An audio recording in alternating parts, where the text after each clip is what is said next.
Welcome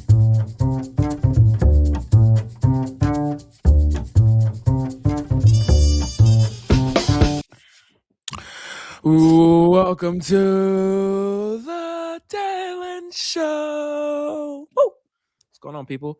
And welcome to one of your favorite series of all time. Welcome back to Cardinals Talk. I'm Dalen Flowers. He's Russ Eddins. And welcome to a long-awaited episode number 7 of Cardinals Talk. If you're new, hit that subscribe button. It's free, and it helps us keep growing the channel and allows us to keep on having these conversations in the future. Welcome to the Dalen Show. So glad to have you here. And welcome to a new season of baseball. I would say I'm excited, but I don't know how excited I really am to be a St. Louis Cardinals fan this year. But nonetheless, there is still some type of potential to look forward to. There are new players to enjoy. There's an excitement about watching some former players do good things at their new places. And we look for the future. So my friend, Russ, I see you all the time, but good to see you virtually. How are you doing, my friend? I'm doing good. I got a busy day today, but it's 9 a.m. as of recording, the earliest we've ever recorded this, which isn't that early, but it feels really early for us. Very true. It's about 9 a.m. on Tuesday, the Tuesday before opening day. So gonna do my best. You will see this before opening day starts, before the Cardinals' first game, Thursday, I think at 3:15 p.m. Central. Yes, against Tampa Bay. So you will see this before opening day. So gather what you got with us. Have your takes, your opinions on what we're going to talk about before opening day roster. Obviously, JJ Weatherholt's kind of the big talk right now. But I guess, Rush, is first, man, I guess I want to ask you a little bit of a broad question. Just how do you feel about the current state of the team? The JJ Weatherholt news kind of blew up yesterday. And obviously, I think that was expected by most fans anyways, to him to be called up. But I guess personally, after the all season, all the moves have been made. How are you personally feeling? I guess let me ask you 2 questions. How are you personally feeling? And like give the off-season moves a grade, like out of A from an F. Like what would you grade the off-season moves? Personally, I feel pretty good with the season because there's no pressure. There's no standard. I mean, every poll, every chart I've seen, but St. Louis is like 27th in the league or something. Yeah. So there's no pressure. I mean, they can go out and win 70 games. No one's gonna care. They can go out and win 90, and everyone will be surprised. So I think that's kind of a good thing, and where there's no pressure, they can kind of just do their own thing. And like the shining star right now is Weatherholt. He's all eyes are on him. Really, I feel like it's been a win for a while, and Donovan's now gone. You mentioned the offseason trades. Donovan, Contreras, Gray, they're all gone, and I think when our initial reactions were like pretty bleak, like wow, we traded our best players, we didn't get much out of it. But I think it kind of helped the farm system out pretty good. I got to go back and review all that before season starts. We're not going to see several of those players. I think Blaze Jordan probably was the best shot, or Blaze Jordan was from earlier, so that doesn't count. I think we're not going to see many of those players off the top of my head. We didn't get any like true major leaguers, I don't think. I think we just got a lot of prospects, if I'm not mistaken. But ultimately, I think overall, you kind of got to give, if I had to give a letter grade before we even saw them play, I would say like a B-. I think, because you traded away 3 of those top players Donovan wasn't making that much money. But you traded away some of those top guys, and you got some good players out of it, but it remains to be seen how they do, in their first year in the Cardinal system, which I think is going to be really telling of the development of the system. You got these new fresh prospects, you got to develop them. So we'll see how that goes in this season, majors and minors. Yeah, man. I think we're gonna go like a B. I'm not mad at the moves that were made this off season. I honestly speaking, I know it's kind of impossible. I would have liked to see another move if possible. I think that there could have been another young piece added to this team that I really would have liked to see. I'm not really sure where. But I think honestly the organization did well throughout the offseason. Chain kind of came in, and I think he has high expectations. And not saying that there are high expectations on this team this year. Like you said, I think this team can win 70 games, and I'm not going to lose my mind. Or we can win 90 games and shock the world, and that will also be great.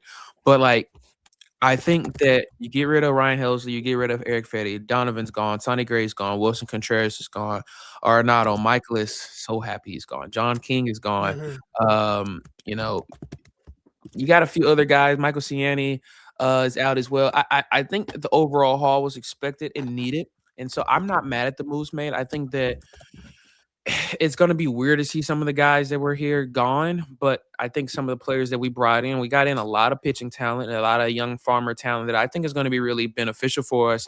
And I honestly think our rotation, pitching wise, may surprise some people. I don't think it necessarily is that bad. I think that McGreevy is going to improve, and I think that the entire Cardinals organization is not going to be as bad. I think that JJ Weatherholt is going to be able to provide some things that is going to be important. I think Mason Wynn, I think people forget how talented he is on both ends. I'm really, really hoping that this is the year that we see Jordan Walker kind of just find rhythm. I don't want to say explode because I almost did because I really want to see him explode, but just find some rhythm. Just find a bit of consistency, find some confidence, make it a decent season defensively and batting, and just become a guy that I think you, myself, and all Cardinals fan have been hoping that he turns out to be. And I think that will be very monumental for this team. Ollie Marmol, he got a contract extension. I know that's kind of been up in the air in terms of reaction from Cardinals fans. So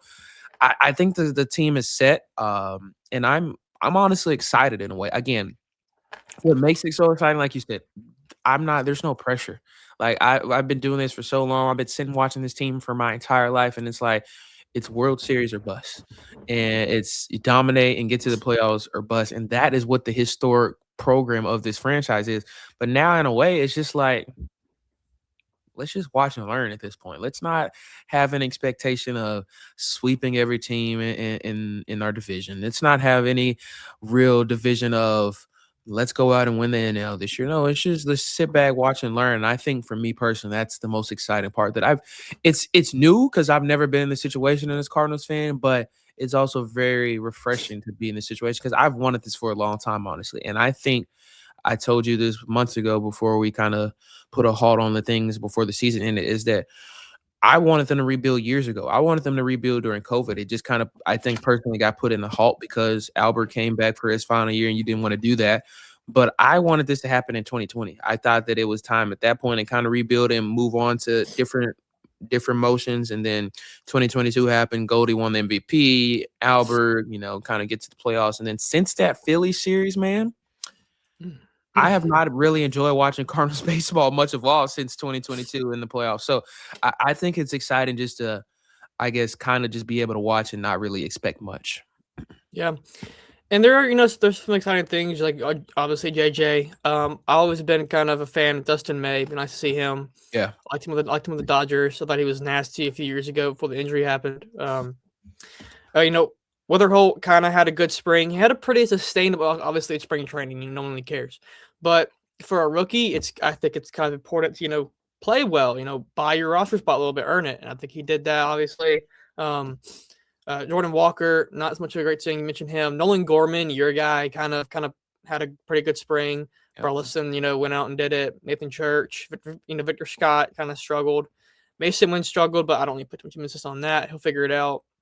Another name to watch out for this year has got to be Joshua Baez. I've heard about him. I saw him it wasn't a comparison to Albert Pujols, but it was saying it's kind of the same power, maybe. I'm not quite sure what the point of the post was, but it was saying that it was reminiscent of Albert. I don't think anyone's going to be him, but I definitely think, with a good spring like he had and being as high of a prospect as Baez is, I think it almost feels like he's kind of next up. And then, we obviously got Chase Davis, who maybe turned a corner this spring. How to see about him? A lot of prospects that I look forward to seeing. And ultimately, that's kind of why you tune in to see the prospects, see them play this year, I think. Yeah, I've kind of looked into Baez lately as well. I like him. He's young, 22, good power from what I've seen as well. I think for me, it's just developing these guys properly. I really have the long-term fear of doing all of this and it not working out. And I think that's like my biggest fear is how do we do this correctly. And because we've seen a lot of top prospects come through this franchise over the years, man. And how many of those guys have we traded to other organizations and they have plundered into being great superstars or really good players, and that could have been here. And so I think for me personally, it's just making sure this is successful. I think Bloom is the guy to make it happen.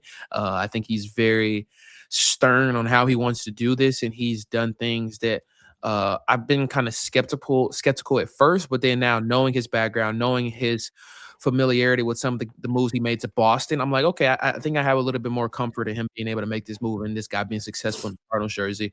But also, again, I said this earlier. I don't think that expectations are going to be low. Obviously, I don't think we're probably going to be last in division and all that stuff. But like, I'm not that upset with this team. Like, I think Libertor, McGreevy, Dustin May, Kyle Leahy, and Palante is a decent rotation, man. For everything that we've had to go through over the offseason, the moves that we had to make, I think that rotation is obviously not a great rotation, but I think it's something that can win you some games. I've grown to like Libby a little bit more as the years have gone by. I think there are obviously still improvements for any pitcher, but I think that Libby coming in is a good guy to have out there on day one for the Cardinals. And so I'm excited to see what he does Thursday. And like you said, I think other guys, I love that you mentioned Victor Scott. I think he has to be really pivotal for this team to be successful as well. And I don't even, saying success, I don't want to say successful. How do you grade success for this team this year? Like, is it winning games, or is it just developing these players and making sure guys get better? Is it limiting things that you saw problems from last year? Like, how do you grade success for this team this year if you're a Cardinals fan, Russ? I think it's, from a fan's perspective, obviously you want to win games. You want to go to the ballpark and see your team play well. And so ultimately, I'm looking for a team that's, going to compete in games. You're not going to win over the course of the whole month, the whole season. But I want to see some good baseball at the very least. I want to go to the ballpark, and I don't want to get blown out of the water every game. If I'm going I'm in Oxford, I'm 6 hours in St. Louis. I'm driving up there. I'm kind of scared to go to the ballpark this year because I don't want to see the team get blown out in person. So I think you just have to play competitively, day in and day out. And if the result doesn't come out, you lose the game. It's what it is. But from a fan perspective, I just want to see some good baseball. So as long as they're not like the bad news Bears out there, or the White Sox, they don't get that bad, then I don't think many people are gonna have too much of an issue with it. But if they start, having 4 or 5 errors a game, which I don't know they will, because the Cardinals and they're great, defensively. But if they start getting blown out of the water a little bit, then I kind of, from a fan perspective, people are just gonna turn TV off. But from a, I guess a media perspective, an analytical perspective, a front office perspective, you're trying to just develop. I think that's the number one thing. You just develop. And with development kind of comes tickets. You're saying, hey, come watch these guys learn, the game a little bit at this level. Come watch them play. That's gonna sell tickets. But I think from my perspective, when I turn TV on, 5 days a week, I go watch tonight. I hope they're not saying, oh man, this is a bad baseball team. I just want them to be like, hey, it's a development stage. They're going to figure it out. But I just hope they don't sink to the bottom. That's my only hope, is that they just do not become the White Sox or something from a few years ago. I love that point because, again, I said this earlier, it's just weird. Like, it's exciting for me to not have any pressure, but it's just weird. This is not the Cardinals franchise. Is not what I have experienced as a fan. I've experienced 2 World Series. I've experienced some great playoff runs. I've experienced some great players come through. So it's just weird in that sense. And like you said, I don't even know if I can physically handle being rock bottom. Like, I don't know where that would even stand in my life. But I will say this: I think you should be excited because you get like $30 parking, $29 unlimited snacks, like $5 popcorn. Like, I will say this, they're trying to get fans out, and they're trying to get people involved in their best possible way. Honestly, I'm not mad at it, man. Like, I think that you got to do what you got to do at this point. This has been an unprecedented time over the last 3 or 4 years. And obviously fans are not happy for a lot of different reasons, starting with management, and then going up into GM and owners and their representation of the franchise and their everyday moves. But I'm not mad at that. I love that they're trying to keep fans involved and happy because what else can they do when you've been struggling the last 3 years as bad as the Cardinals have? You've completely rehauled the program now. That is your best way, I would say, to be like fans. Come watch this team play. And honestly, I'm not mad at it because again, I think that you don't want to be one of those fans that sits here and says, "Oh, I don't want to go watch these guys play. They're nobodies." And then 5, 6 years down the road, you're competing at the highest level then, and then you're gonna regret that you didn't go to those games. So I really love the moves that they did this offseason with the ballpark in terms of the prices. I just wanted to mention that really quickly. I thought that was cool. They did that. But Russ, I want to ask you, before the season starts, who are you predicting to be your player of the season? For St. Louis, I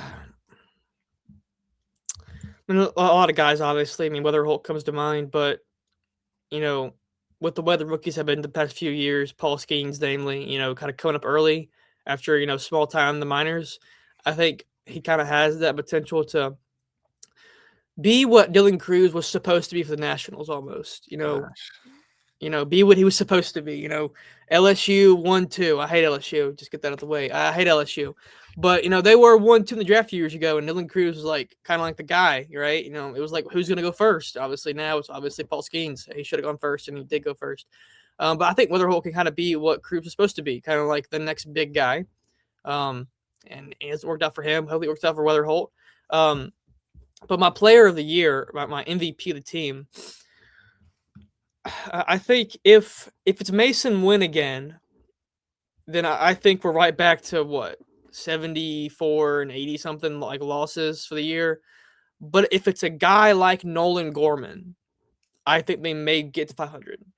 So I'd say if Nolan Gorman gets going, if he is player of the year of the Cardinals, then I think the team is, generally speaking, will be more successful than if it was Mason Wynn.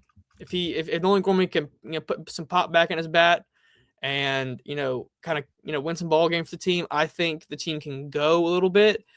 But if it's just Wynn's not going to be able to carry the team like Gorman can.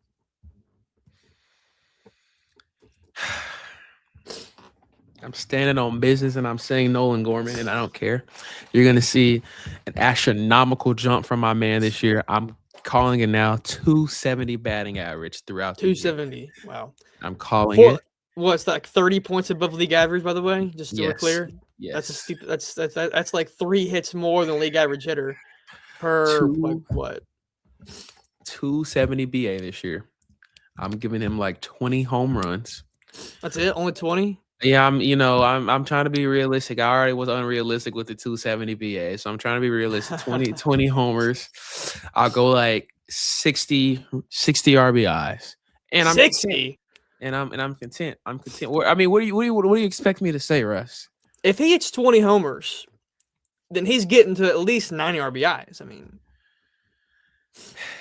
you think so? Because half of them are going to be like of the solo variety.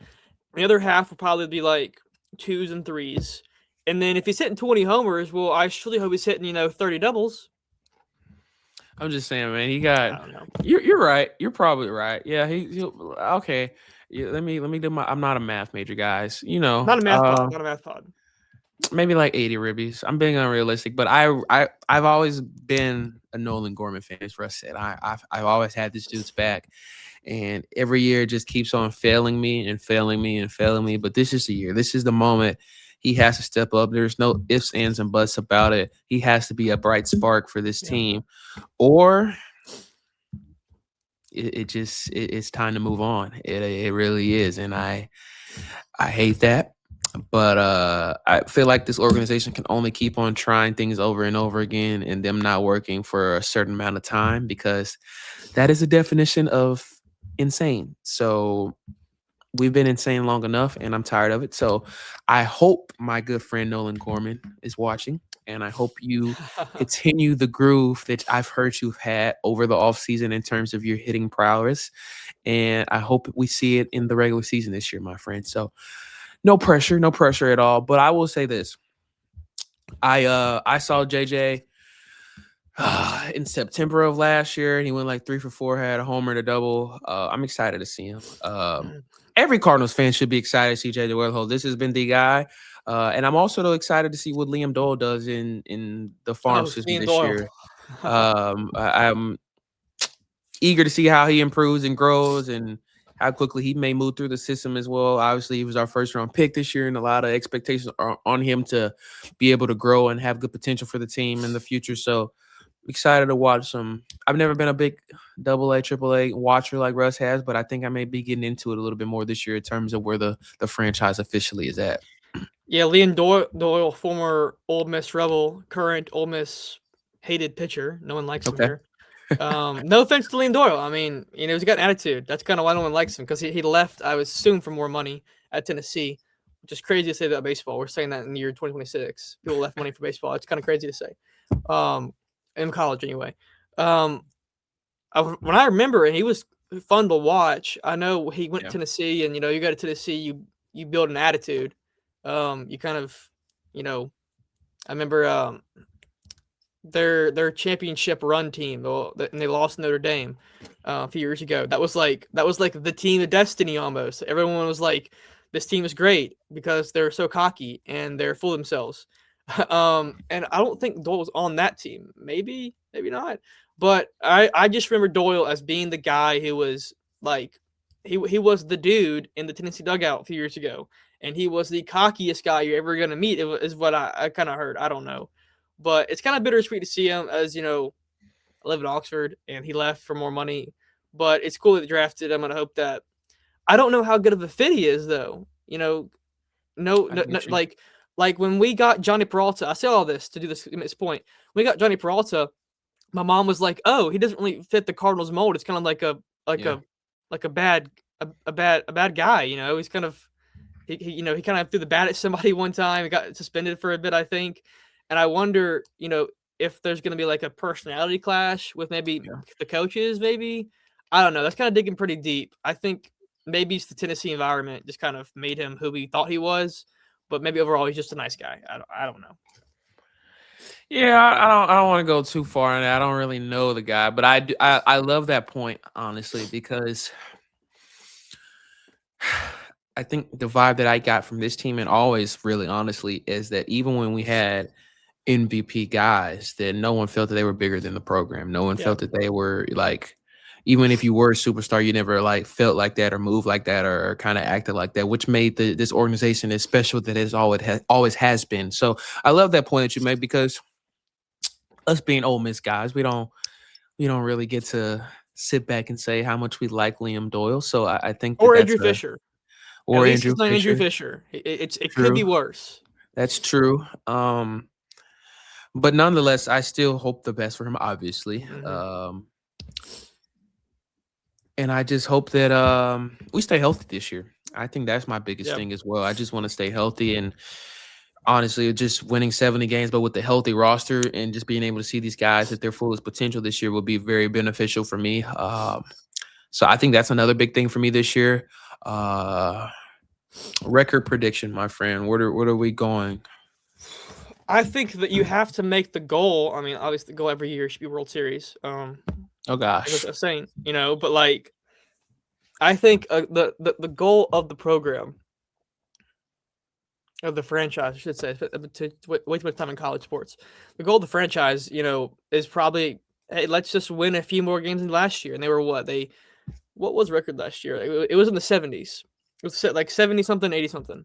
So I'd say, if you're improving on that while you're developing, you're doing good. So I'm going to say if they go, just 81. I think that's a kind of a lofty goal. I think that's maybe 4 or 5 more wins than last year ish, relatively. So I don't know if they've bought that this year, but I think that's kind of like, okay, let's go out and do a little better than we did last year. And if like I said a minute ago, if Nolan Gorman hits 20, 25, 30 homers, I think that's very possible. If Nolan Gorman has a 272 batting average, I think that's kind of what unlocks the offense a little bit. I feel like every time last year we got runners in scoring position, I was on TV on Nolan Gorman is at the plate with runners in scoring position. If we can just kind of unlock him, and keep him, where he has been in the lineup. I think he was in the 6th spot last year a good bit. If we can unlock Nolan Gorman a little bit and make him be the true 3-hole hitter, depending on who his pitcher is, the team can get to 80 wins, which would be a great year, by the way. They would miss the playoffs, and people would celebrate. Say, hey, they did better than we thought they could. And as a St. Louis Cardinals fan, if I can just get to 500, I think this would be a major step in the right direction. But that's a big lofty goal. I'll say that. I want to say this team can be 500. I really do. Because I think last year it just felt so depleted. Like, it felt like we were trying for no reason. Like, it just felt like the players knew that they weren't going to go far, that it felt like everybody needed a reset button. And it was fun watching for like 2 or 3 months. And then after that, it was just kind of becoming a struggle to watch the team. I don't necessarily know if I'm going to feel like that this year. Again, I'm not expecting this team to win 90 games, but I'm expecting a bit of an energizer buddy from this team. Yeah, I'm expecting a light bulb to be popped up from some of these guys' heads. So I'm not mad at 81 and 81. I may go in like the 75, 77, 78 range if I'm being more realistic. Just because, again, a lot of these guys are unfamiliar with the professional level, or just guys that have not been able to prove themselves yet. And I think that hopefully we could see that this year. I mean, there are more guys that I think that are going to be really important. I think that Lars Newbar has been a really big fan favorite, but I think we can see improvements from him in all levels. Yeah. I think that our rotation can be better behind the starting lineups. Like, I think JoJo Romero is going to need a really, really big year for the Cardinals if we want to see that kind of 500 range. So I think the same thing about Pedro Paez. Like, there are a lot of guys that I think, looking around, that have potential. They have just have not proven it yet. So I'm going to go like 75, 76, 77, 78, around that range. I know that's not an official statement, but I don't want to be a clip. Russ is going to be a clip at the end of this year, and so I'm not going to be that guy. But last year the Cardinals were, I looked it up, 78 and 84. Yeah. 3 games below 500. And by the way, if the Pirates get the 4th spot this year, I'll say that'd be crazy, because they were 20 games under 500 last year. They were 71 and 91. I don't think the Pittsburgh Pirates have bought themselves another 10 wins. Really? I mean, They haven't bought themselves 10 more wins. I think they definitely tried. They took some big swings. Great for them. Happy for their fan base, because they have Paul Skeens. They should be better. They should be continuing the Brewers to the crown of the Central. They should be, but they didn't spend any money, and neither did we. But they got Connor Griffin. I don't think he made the opening day roster. I think they're going to send him down. He did. So I don't know. I think the Cardinals will get that 4th spot. Maybe the Pirates going to go on a run this year. For the sake of them, hope they do, because it's a beautiful ballpark. Seeing some postseason ball there would be awesome. But if the Cardinals go 77 and 85 this year, I wouldn't call that a loss, honestly. If you're only losing 1 game after trading, if you're losing 1 less game after trading away Donovan, Contreras, and Gray, then you done something right there. Ultimately, I think 81 is what I'm gonna go with, because that's what I want to see. That's what I hope to see. But personally, I wouldn't be surprised if they went like a 70, like you said, a 75 or a 74. Just got my email from the Daily Mississippian guys. Make sure you go check them out. Doing great work, by the way, my friends. I don't know. By the way, the bullpen's bad. Yeah, that was my point that I was actually about to go into, because that's why I said I don't know, because like the starting rotation is not my concern. It's the bullpen after JoJo. Yeah. Roy Croft. Because you got to think you promoted Leahy and Palante to the rotation. That's 2 less arms. Yeah. And I don't know how deep these guys are. Okay, in the first month, I'd imagine these guys aren't going to go past the 5th. Libby is not going past the 5th until at least probably May. The 6th or the 7th inning maybe at some point. But I think they're going to work him up. There's no rush for these guys. I don't really see Libby going past a certain pitch count for the first few starts. And that's going to kind of hurt the bullpen for a bit, I think. So we'll see how that goes. That's why I said I don't know if I can see this team winning any games. The bullpen now that the moves have been made, and Leahy, and Libby and McGreevy have kind of been moved around. JoJo Romero, Stanek, George Siriano, Justin Bruley, Riley O'Brien. My expectations aren't high for a reason, and that's kind of why it's the bullpen. So we'll see how that plays out. Again, I just want to stay healthy. I think that's the biggest thing for me right now. But before we get out here, Russ, your 2026-2027 World Series winners will be the who? And who will they beat? I'm not saying the Dodgers. Cats, if you're listening, sorry. I'm not doing that. That would be. I don't want to see a three-peat. I'm sad enough that they went back to back. I have one more day to get all my predictions down officially on a Google sheet. But I'll say, I think last year, I knew 2 years ago I had the Red Sox winning it all. They didn't win it all. I'll say this year, my non-Dodgers prediction, it's gonna be not that Padres. They didn't improve this year. Braves on the back foot again. Let's stay in the NL Central. Right. The Brewers. Brewers are gonna win the World Series. It's the year of the. I'm kidding. No. Oh my goodness. It's gonna be an East team. Let's Blue Jays over. Give me the Blue Jays over the Brewers in the World Series. The Brewers are gonna get hot at the right time this year, and the Dodgers are gonna falter early. Clip that. I would want to see that matchup. I want to see the Brewers face the powerhouses that's the Blue Jays. I would not. I'll go. I hate that you said Blue Jays because I was going to say Blue Jays, but Blue Jays. I don't want to say Dodgers either, but they probably will. Screw it. I'll make my Philly fans happy. I'll go Phillies. Phillies, this is it. Their window is like sinking. It's microscopic at this point. This is it. That's why I'm saying that. Like I feel like they have to do or die, even though I don't think they're going to do it this year. But I'll go Blue Jays, Phillies, and I'll say Blue Jays in 6 games to take home the World Series title at the end of this year. So Jays in 5 with the Brewers. If it happens in real life, don't say I told you so, but I did tell you. Well, watch the Red Sox make a run because they're basically the mini Cardinals. They've got Contreras and Gray. So, you guys, when they go off and they win the World Series this year, I guarantee they don't win their 2 years late. I guarantee they don't win their division. No, they probably get like 3rd or 4th. Yeah, I'm not. Yeah, I'm not betting any money on. I'm not a betting man, but I'm definitely not going to bet on the Boston Red Sox. But my friend, good to see you as always. Welcome back to Cardinals Talk, folks. My goal is to do this. My goal. I get on here on this camera and I say a lot of things sometimes.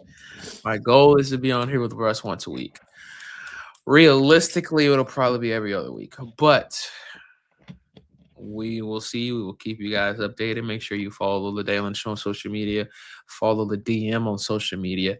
I would say follow Russ, but he's a very low-key, private young man, and so he doesn't really care. DM Sports on X. Follow that. There you go.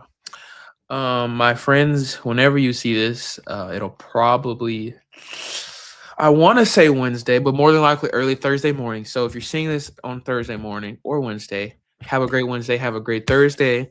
Happy opening day to all baseball fans, Cardinals fans. Buckle up. I wish the best for us. It's going to be a long ride, but it should be a fun ride nonetheless.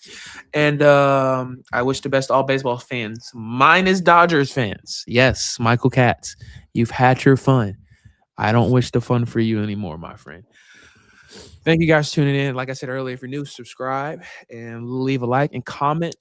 Give us your opinions. What do you think the Cardinals are going to do this year? What was the best move of the offseason for you? Your regular season record prediction for the team?